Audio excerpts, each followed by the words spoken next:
Hello and welcome along to the Where's My KitBag podcast here, featuring the three lovely media technicians as per usual on this, well, we're recording on a Wednesday afternoon, featuring myself, James. And me, Steve. But where's Will, Steve? I felt like I needed to pause for a second there, because it's usually me who does it last. It was weird. I was uncomfortable. I didn't like that. Yeah, you're not used to being position number 2. I know. I'm even in his seat. Does it feel wrong being on his microphone? It does. But it gets me closer to the Mac that is currently not working, so I could be back in my own seat. But then there'd be this empty seat between us, which would look really bizarre. And then the sad violin with music would just have to continue infinitely. Yes, unfortunately, Will is off ill, but you will be hearing his voice in a little bit. We're gonna try and ring him and see if he's about. Hopefully. So hopefully he doesn't cough repeatedly on air. But yes, hopefully he will be back with us soon, because we miss our fallen comrade. Yeah, it's been a weird week. I know, it's been a really weird week. I haven't enjoyed it. I know, it's felt like we've lost a limb. Yeah, I mean, I'll be working when you're teaching. I'll be sitting there working, and then something interesting will pop into my head, and I'll turn around, there'll just be no one there, and I'm like, oh, I'll get back to whatever I'm doing. There's no more friends. I know.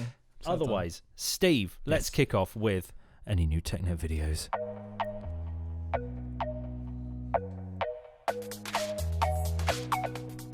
So, we actually were supposed to release 2 videos on Monday. We released the chroma key video, which has actually been quite a hit, because a lot of I think it's C-Tech students need to do special effects, so they've needed some sort of green screen and chroma key. So Will Devereux kindly put together a nice walkthrough on how to chroma key after the green screen process is done. We did go ahead and record a little time lapse of myself and Will putting up a green screen, and we were going to talk over it and talk about our process, but with Will being off, we haven't actually done the putting up the green screen process. As and when he's back in and he's up for doing that, we'll get that done and uploaded out of schedule, because it was supposed to be up on Monday, but it happens. But the most important thing is, I think the chroma key was the essential piece, and that was up. That's done, which is great, so thank you for that, Will. Next week, what is next week? What is next week, Steve? Oh my! Tell me more. It might be the green screen video then. Either that, or I have a little pipeline, of videos that I might do. You might expect a synchronizing video. I need to work on that. So basically, the new Premiere, or we found the Premiere, is actually getting really good at automatically synchronizing sound in most cases.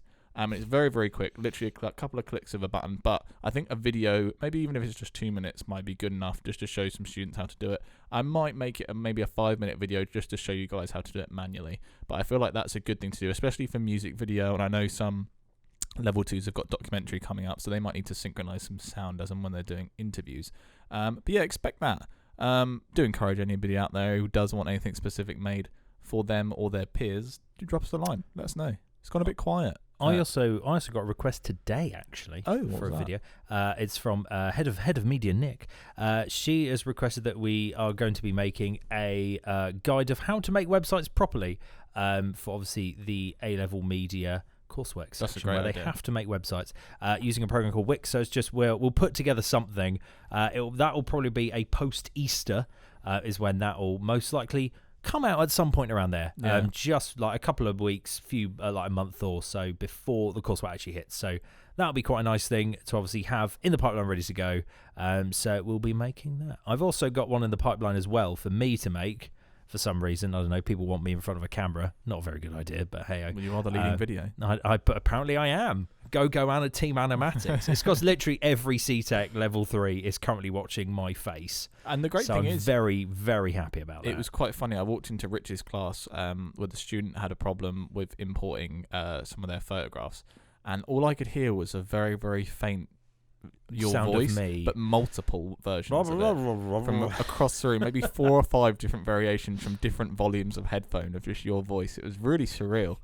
But yeah, no, it's going down a storm, and the great thing is I went into Rich's class once for an issue that was nothing to do with your video, so it's going down a storm. So nice one for that as well. Thank you. I also had the weird eerie experience today of sitting at my mini desk in the edit suite, and then hearing myself come out of the most poor quality speaker built into the desktop towers. Excellent. When they really should have plugged in a pair of headphones. They were clearly had on them, but were too lazy to plug them in. I was just hearing a very tinny version of myself, which makes me sad. Yeah. Especially being the sound guy. Yeah, like it just grinds my gears. It's like somebody opening mine or Will's video at 240p. Or 144. Oh god, not 144. No. God. Oh, that would just be horrific. But yes, loads of videos coming out, obviously, on our TechNet page. Make sure you like, subscribe, comment, do whatever people do on YouTube. I don't know these days. Anywho, right. Shall I play the jingle first to signify tech news, or wait till we hopefully get a hold of Will? Let's try him now. So, where's my Devereux? Let's ring him and find out. See if this works. Hopefully. Got fingers crossed. Because we've got some good stuff this week. We have ringing noises. Whoa. It's a very loud ring. I hope you can hear us both if it connects. I hope so. Hello. Hi, is that Will Devereux? This is. Hi, James. You alright there? Hi, you're live on the Where's My KitBag podcast. You what? Can you hear me as well, Will? Oh, hello, Steve. Oh, wow. That's amazing. It's Quite brilliant. cool. I love this. So where is my Devereux, Will Devereux? Well, Will Devereux is currently lying in bed after recovering from 3 days of awful illness. Got to do it. Carry on your tale. I didn't know if there was more to this. You've caught me at a fairly good time since I'm well on the road to recovery now. That's really good news. That's good to hear. Did you say you were well on the road to recovery, Will? Yes. Hey, Oh. love that. I don't have like a I'm sick button. Maybe I need to add that for Someone We like haven't needed wrecking. one yet, have we, until now? Yeah, I know. Hopefully we don't need any more. Oh, I'm glad goodness. I've managed to catch you guys in action then. Oh. Well, should I say you caught me?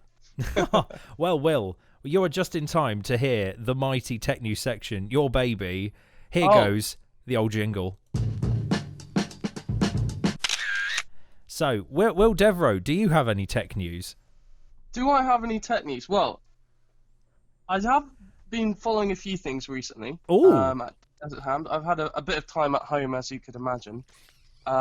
Just Funny a enough, tad. it does relate to the little camera snap at the end of tech news. I'm glad we've got that in there because every week we seem to have a bit of camera-related news, don't we? Oh, well, damn straight. What would we be without a bit of camera news, Will? Well, exactly. We use them every day in our department, don't we? So, big part of our workflow. I think, yeah, the two main ones we were kind of looking at was something from Nikon and something from Canon. I think they are mostly sort of rumors at the moment, though. Nikon were obviously pretty big in the mirrorless game now with their first launch of the Z6 and the Z7 this year. And now supposedly they're looking at launching something to tackle the Canon RP. That is correct, yeah. Name or anything like that is to be announced, but apparently that's what's kind of running around in the Nikon rumor mill, which I think is quite nice because the Nikon stuff's expensive. Yeah, you're telling me. Yeah, I suppose as somebody who's looking to buy something, is that good news for you? Does that make you want to not get one now? I mean, oh God, because they're rumored to be calling it the Z5, so to obviously that would make sense. Yeah, to obviously sit underneath the Z6. So obviously it is still rumor mill, so there's no specs. I think I'd have to see what the specs are, but if there's obviously going to be less than a Z6, I'm more inclined to be like, do I want this? But then it would kind of depend what kind of price point it puts it in, really, for me. But as a kind of like Nikon fanboy, not through choice, through money. Through accidentally buying a Nikon camera once, but yeah, it's interesting because there's also been like rumors of a Z1 being called, but people called the image that someone found fake, so #fake news. There's an image, is that? Yes, I mean there was an image of something called a Z1.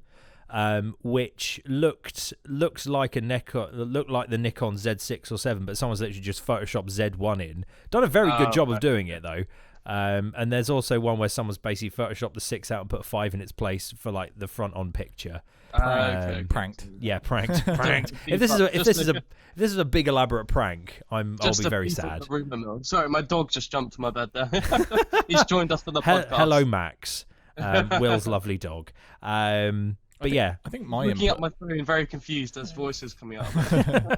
Hello, Max. I think my input for the whole Nikon issue is great because I think, bear in mind, Canon will probably not respond, but my head just goes, maybe they'll get scared and add 24 frames to the RP. You never know. What if? I mean, it is. I can only presume it's a firmware restriction, not a actual like physical restriction. Hopefully. I think this is what people were saying. So it must be. I can't see there being any other reason behind it, to be honest. Maybe the Canon representatives that listen to the Where's My KitBag podcast are out there, and hopefully sort your lives out, boys. Come on. in their executive cars driving to work, yeah.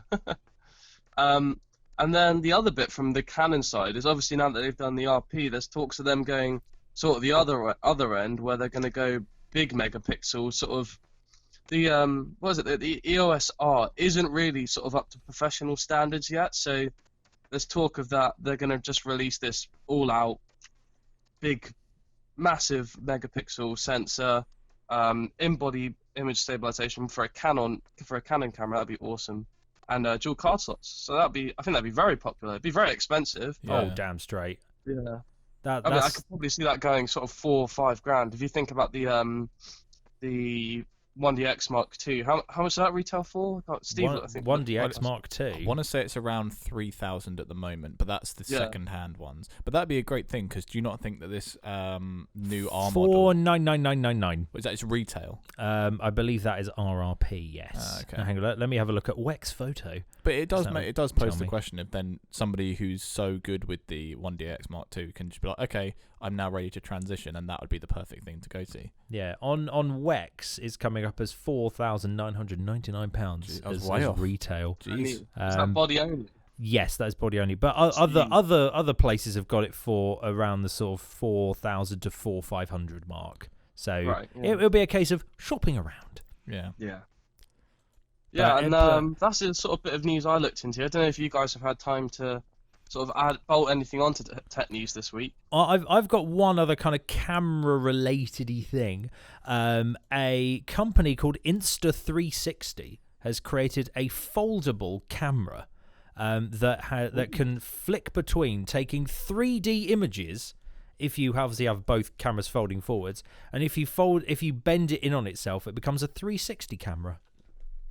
That's pretty clever, actually. Quite funky. It's a quite square design. It's quite small. It looks about the size of like sticking two GoPros back to back, kind of size. So it looks quite small. Spec-wise, it can do 18 megapixel still images or apparently 5.7K video. Wow. Which is quite impressive. That is very impressive. So it can do log, it can do HDR. You can also capture do time lapse with it. Apparently, it's only got an hour and a bit battery life, though. I'm quite intrigued by bear in mind, it's tiny, so that kind of gives it away. A rough retail price that I've got in dollars of about $420. So kind of targeting the sort of upper end of the GoPro market, but maybe not like the full black, all singing, all dancing versions they do. But it looks like an interesting thing. It looks funky, so I thought, why not mention it? It's called the Insta360. I'm quite intrigued as to why a 3D picture or a 3D image sort of thing. I don't think that's really a thing anymore now, is it? I'm pretty sure 3D's dead. I mean, obviously in cinema they're still plugging away at it. I think they've kind of died away in the TV market though. Even in cinema, 3D. A lot of the big films are kind of avoiding it now. So I try not. I would prefer to go to a 2D film over a 3D film. I prefer 2D all day, mainly because wearing silly glasses on top of my glasses is just looks weird. Yeah. I get frustrated even as a person. It's nice they're being creative, I guess. Why not?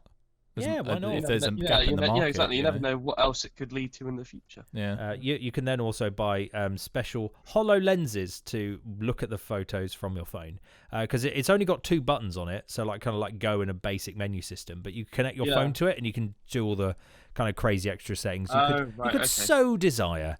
So for $420, so what's that, about 375 quid-ish? Doesn't look too bad. Looks intriguing. Decent. That's what it is anyway. Right. But yeah, that's it on camera words. Otherwise, Steve, you have some cool news in the kind of gaming world. So Tell me more. I spent an hour and a half last night at the GDC I didn't go there. I'd love to have gone there. I felt like I was there. I watched Google's is it a conference at GDC, which is like the game development conference. I could be wrong in what that's called. Sounds about right. Yeah. I talked about this last week about Project Yeti in regards to potentially them unveiling their Netflix of games. Oh boy, if they're legit with what I'm about to tell you, they did not disappoint. It is called Stadia, okay? And basically what it does is it runs high-spec games on max settings, so that's 4K 60 FPS, and it can run and projects the game to anything, that's right, anything that runs on Chrome, okay? So you could be using an old beat-up computer. As long as it runs Chrome, it will display that image for you. The reason that they're doing that is because Google are using data centers as kind of like a middleman that uses the power, like the computing power that now the consumer doesn't need to access and play these games. So, if you had like a Google Home, for example, you can play it on your phone, you can play it on your tablet, you can play it on your PC, and you can also use USB peripherals, i.e. controllers, mouses, and keyboards to play Stadia games. The example that they used was Assassin's Creed Odyssey, where they played the trailer for it, and then afterwards it came up afterwards, like we do with, subscribe to TechNet, here's the next video, it says play on Stadia. He clicked it, and within 5 seconds the game was launched, and he was playing it instantly. Which is ridiculous. So yeah, they're also releasing a controller, which is probably going to answer the question you guys are all thinking. When you think, here's a controller to go with it. The reason that the controller is so influential is because it has Wi-Fi in the controller, which will speed up the connection and hopefully reduce lag. But one thing I found in the fine print is they've put beta testers conducted last October and proved that Stadia could pull this off in a limited capacity, running Assassin's Creed Odyssey smoothly for a small number of testers who all verified this good internet connection.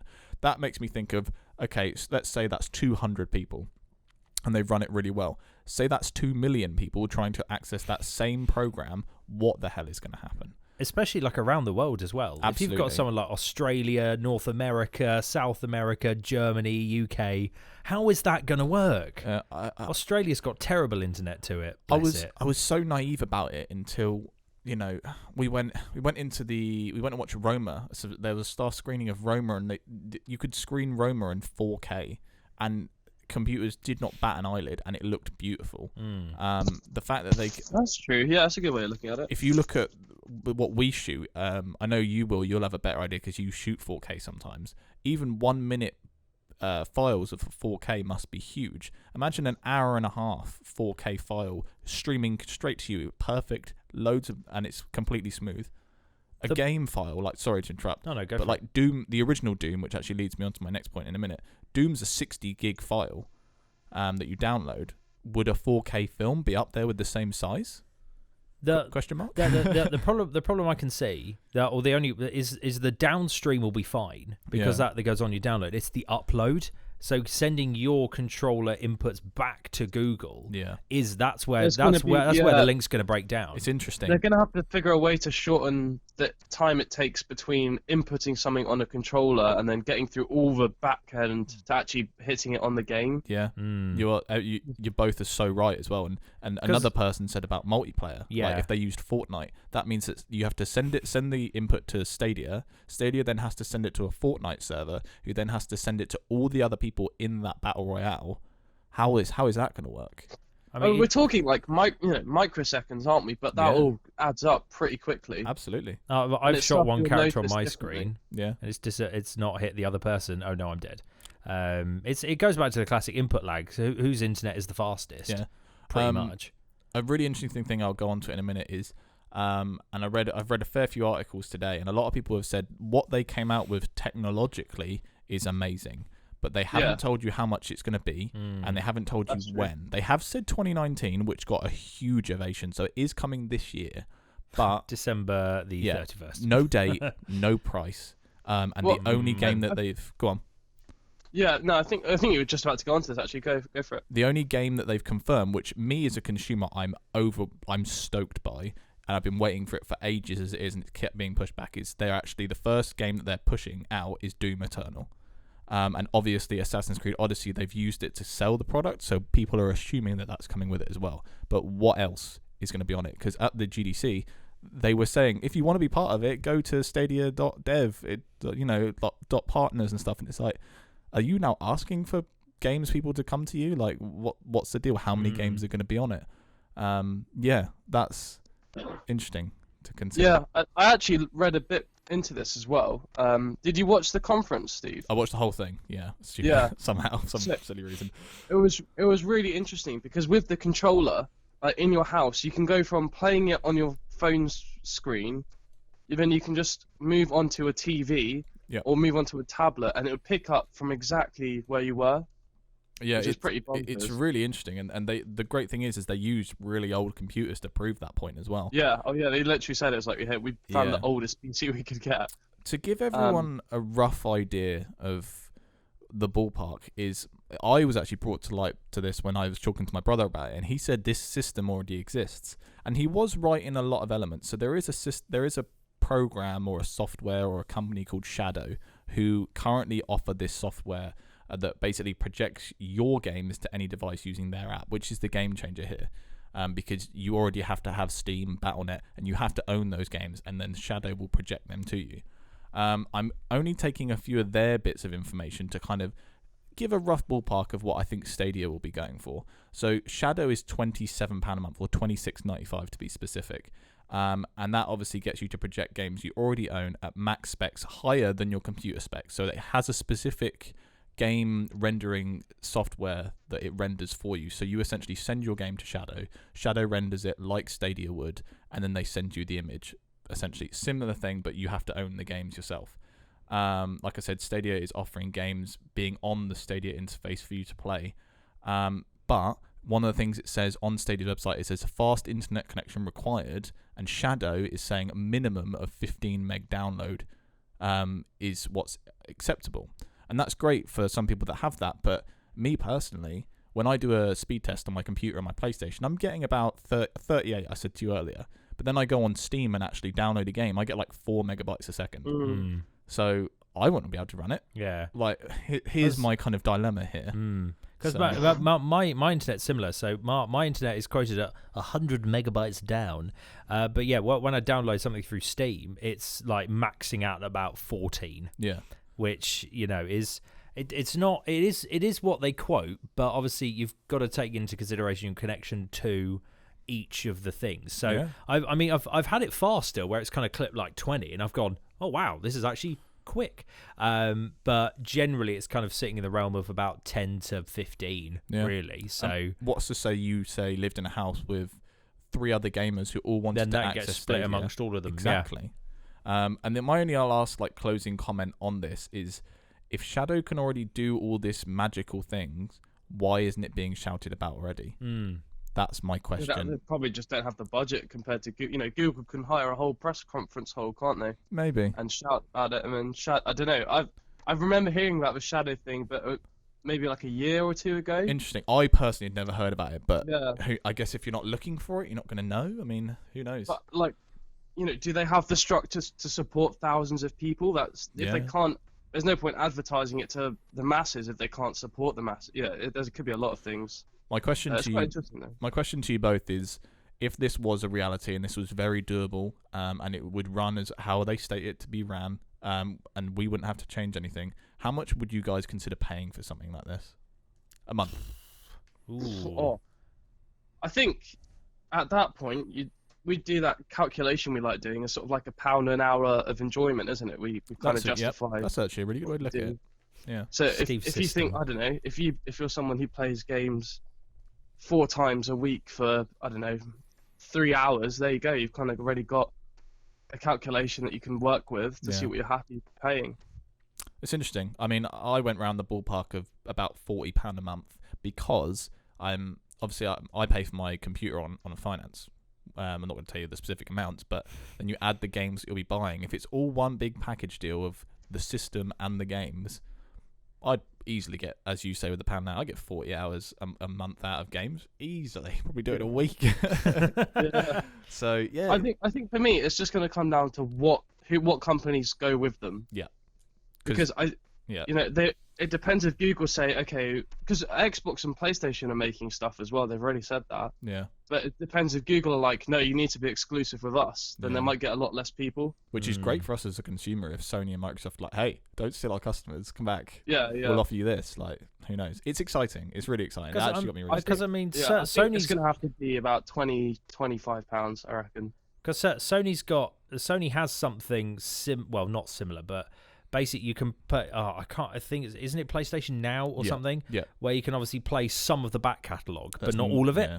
As kind of like a stream thing. So you don't technically own the game, but you sign up for the package kind of thing. So Sony already has a system in place-ish. So I couldn't see them having to spend much more to get the architecture. Because obviously you can do that thing where you play your PS4 game on your PC by streaming it across the internet. As long as your internet's fast enough, you can do it. Yeah. So that they've already got some of the architecture in place. It's just a case of you need a decent internet connection from your PS4 to where you are, whether that's Wi-Fi at your friend's house or whether that's 4G wombling around out in the real world, and you kind of like bounce it off your phone or something. But well, I had a similar thing when I was at university. Obviously, I lived with 5 other guys who were all gamers, and I had a PS Vita at the time, and I wanted to play Madden 16. Wow, Madden 16. In the living room whilst everyone was chilling, watching YouTube videos, etc. So I used the screen share.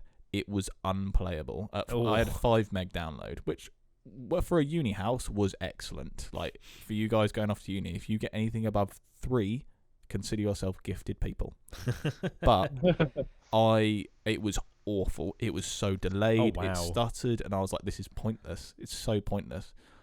So yeah, I mean, it did exist, but oh god, Steve would not recommend. No, didn't work. But going back to your question, would I get it? I don't know, because I'm very traditional. I like owning the thing, and then I'm like, I want to play this. I want to play this now. Yeah. Like, I mean, like take Nintendo Switch games as an example. Horrendously overpriced for a tiny plastic cartridge. Yeah. But damn it, I'm going to buy it because I'm a sucker. They hold value though for some weird reason. Nintendo are just so loaded. It's ridiculous. Get it. But the kind of other bigger point that I've got is if obviously, let's say you sign up for the system and oh cool, there's a game there I want to play. What if then that game gets dropped and you're like halfway through the game and it gets like dropped off the system because they've had an argument with the game developer or the company that distributes it, and you're just kind of stuck there with a half-finished game that you can't actually finish. And you're just like, I'm in a perpetual state of like, why? Yeah, why have you done this I to never me? considered that. I think there's also the big thing that we've kind of all not mentioned here is that it does require internet. Yeah. So you couldn't just go off on if you ever wanted to go and spend 2 weeks away, whatever, but you fancy playing something, you couldn't. So you're saying it's not gonna crush consoles and offline play? I don't think so. But then again, 5G. If 5G becomes great, then who knows what that can offer. 5G is in the pipeline. It's en route. It will come, and it will be incredibly fast. But whether or not it's obviously 5G will be fast enough to cope with this. It's then a case of then you've then got the problem of your 5G goes to the phone mast, which then goes to the servers, which then goes back to the phone mast, back to you. And if let's say you're playing on the train, you'll have no hope. Yeah, no hope in a month of Sundays. It's a tough one. It's a really interesting talking point, and what they do and how they deliver it, I think, is detrimental to the gaming industry in a whole. But also, I want to play the games I want to play. Yeah, I don't want to be forced to be like only pick between Google's approved games. But like, well, no, I want to play Crash Bandicoot or something. Oh, you don't have that. I'll go to the console that has Crash Bandicoot. I think I got to ask myself the question: if it wasn't Doom Eternal, how would I feel about it? Because I'm so excited for that game. So excited. Very excited. What happens if it was a Nintendogs reboot, Steve? Would you be excited? I'm the wrong consumer there. my girlfriend would have to play it. You'd have to get it on her behalf. Yeah. That's what would happen. But yeah, that pretty much rounds up tech news. Yeah. Lots of games, some cool cameras potentially on the way. # rumor mill. And we shall see what it is. Yeah. Will. Yeah. Are you prepared to hang around a little bit more? Because I'm sure you want to get back and sleep and recover more for a little bit of film of the week. Longer, that's absolutely fine. Oh, well, in which case, let's hit us up with a bit of film of the week. So, 2 weeks ago, we got challenged to watch Oldboy, the 2003 version. Has anyone successfully watched it in full yet? Yes. Will, ironically, the one not here, has watched the film. Steve, have you watched the film? Right. No. No. Can you click it? Can you click that sound effect again for me, please? Wait, have you also not watched The Martian, Steve? No. Oh no. Right. I got a Nintendo Switch and I've been loving it. Okay. It's a bad timing. I really wanted to watch the films. I was gonna watch it last night. Okay, but here's the sob story. I told Jade, my girlfriend, about the film, and she was like, "Oh, that's cool. I'll come watch that."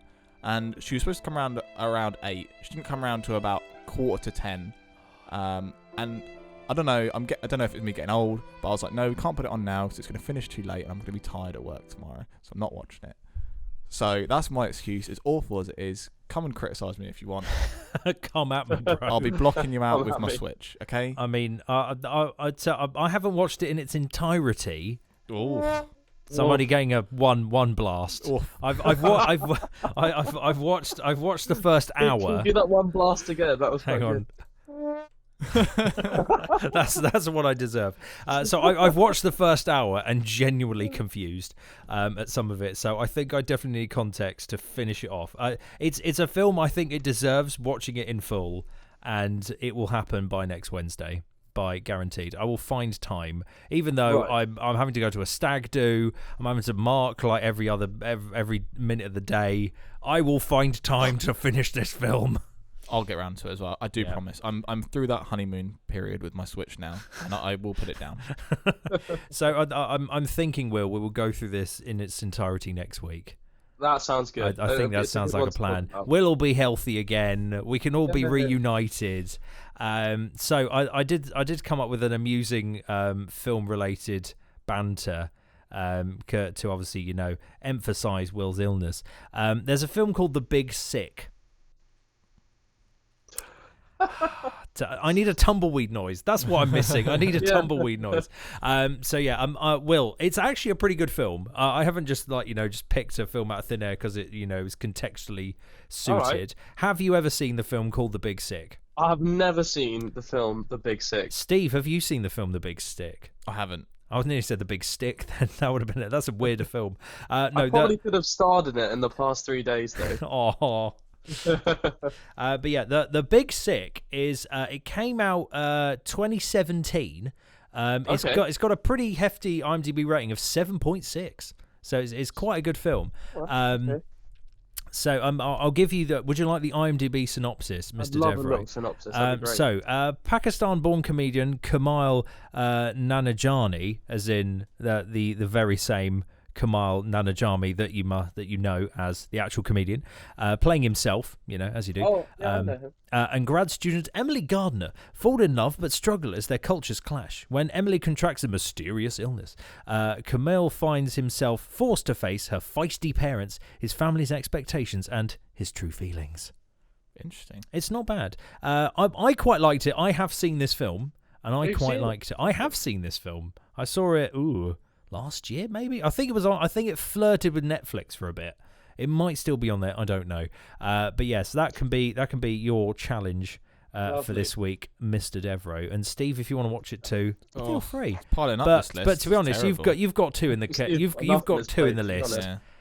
Let's give The Big Sick to Will, and then Steve, you can have the catch-up of The Martian. And a couple of students said I need some sort of punishment, but don't know what that'll be. What can we conjure up? I don't know. I don't know either. But You've got to, I don't know, pitch shift yourself in the next TechNet video to be like, hello, my name's Steve. I have to sound like that. Yeah, I have to hum or go a cappella on one of the like TechNet jingles as it comes in. And that's my punishment. Talking about TechNet jingles, I haven't had time this week because obviously Will's been off, so me and Steve have been, working our backsides off. So I haven't had. It's not your fault, Will. You're ill. You're excused. So I haven't had time to make an amusing pitch shifted version of Will's economy jingle from last week. Oh yeah, I remember for Tune of the Week. So Steve, your punishment is you have to do the Tune of the Week jingle this week. Okay. And then I may also make it a amusing jingle, so I can have two at any time. Okay. I can have a Steve version and a Will version. What genre do I go for? Oh, the stage is yours, Steve Kale. Okay. The stage is yours. What, from now? You want me to deliver you can do whatever you want. Oh, we're going. If you want to hang around for Tune of the Week, you're more than welcome to. I'm committed now. He's invested. He's all in. Let me clear my throat for this. All right, well, we're ready. Tune of the Week. And that way, you can then play with that, like, that note that I've held and... Yeah, T-pain me up, man. I will fully T-pain you. You've given him some ammo there, Steve. Oh, my days. I'm looking forward to that. I've got ammo from both of you now. I will find some time in my busy life and I will create a masterpiece. Maybe I'll merge both of you together, try and harmonise you both. Yeah, I quickly learned that was a realisation that me and singing, never a thing. But there you go. For your amusement, that's that. That's the punishment. Should that just be the running punishment? I'll never have a Tune of the Week jingle. It's just the punishment that you have to do it in a different style each week. Yeah, every week you miss a film, you have to sing it above a certain octave. Nice. Oh, an octave higher. much out of your range. Yeah. You have to go higher every week you miss a film. That's mean, but I love it. Yeah. Let's do it. Yeah, anyway, talking of we'll end up as chipmunks. Oh god, I will happily make Steve a chipmunk. That will be quite funny. Tune of the Week. It'll be like that. That was good. I know. And the fact that I could do that without a pitch shifter, that's the scary part. But anywho, so Tune of the Week, as lovingly sung by Steve there. I don't know how I came across this, but I've kind of got a little bit addicted to Carly Rae Jepsen, of all people. Carly Rae Jepsen? I know. I didn't think this either. Because is it a Friday? I know. Oh. Wah, wah, wah, wah. Actually, no, I've got that. I was about to say. There it is. So obviously Carly Rae Jepsen, famous for "Hey, I Just Met You, and This Is Crazy. Here's my number. Call me maybe." So obviously it's not that. She's been releasing significantly better stuff over the past few years. I went on a trawl of her back catalogue and found some absolute diamonds. But she's released something quite recently, which mainly the video lured me in. The video's cool. The video is quite quality. It's basically Carly Rae Jepsen getting addicted to having cats, and then she has one cat, and then by the end she has 50 plus cats. She becomes a crazy cat lady in this video, and it's hilarious to watch. It's called Now That I Found You. It's a pretty good pop banger, I think, personally for me. I mean, I do have a little guilty pleasure of a nice bit of, pop. And this is good pop. It's not like that kind of awful pop that you get nowadays. I mean, it will never chart in a million years. If it does, I'll be very excited. But no, it's really good. It's a really catchy beat. Give it a listen. It's worth it. She's got a new album on the way at some point this year, apparently, by the sound of it. So if you like that kind of thing, keep your eye out, or ear, rather, because that's what I'll be doing as well, because it sounds pretty good. I know this sounds really weird, considering like I've just been picking like drum and bass, like not dubstep, but kind of like more upbeat stuff. And then here's the other side of me. There you go. That quite likes this. If you like kind of foxes or churches, you'll like this song, is what I'm pretty much saying. So yeah, Carly Rae Jepsen of all people, and Now That I Found You is my tune of the week. Nice. There'll be a link in the description you can click and go watch the video as well. Otherwise, that is pretty much it for the Where's My KitBag podcast, or we should call it Where's My Devereux, as a 1 week special. Thank you very much for joining us, Will. Yeah, thanks for that. Oh, thanks for having me. I know. It's well, hopefully you'll be back next week, but in person. Yes, definitely. Sounding like you're not on the other end of a phone. Yeah. But I'm glad yes. I had the opportunity to join you guys. So Oh, you're always welcome on your own podcast. But yes, get well soon, dude. And we'll be in person in the studio back next week. Otherwise, that's it for the Where's My KitBag podcast for this week. Lots of stuff to cover in this one, as I'm sure you'll agree. Otherwise, I've been James. I've been Will. Hey. And I'm Steve. And this has been the Where's My KitBag podcast.